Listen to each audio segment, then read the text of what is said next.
കൃഷ്ണനാട്ടം വഴിപാടായി ഭക്തരും ഇങ്ങു നടത്തുന്നല്ലോ.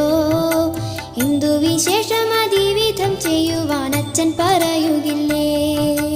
കണ്ണനേറെ പ്രിയമാകും വഴിപാടാണ് ഓർക്കു നീ കൃഷ്ണനാട്ടം. അവതാരം തൊട്ടുള്ളൊരെട്ടു കഥകളും ചേർന്നിതിന്നാധാരം.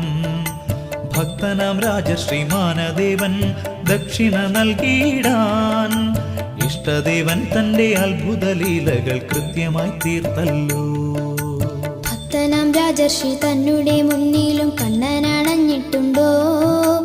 പൂന്താനത്തെ പോലെ ശ്രീമാനദേവനും കണ്ണനെ കണ്ടിട്ടുണ്ടോ? പണ്ടൊരു നാളെന്നൊരിക്കൽ രാജർഷിയും കണ്ടല്ലോ കാർവർണ്ണനെ.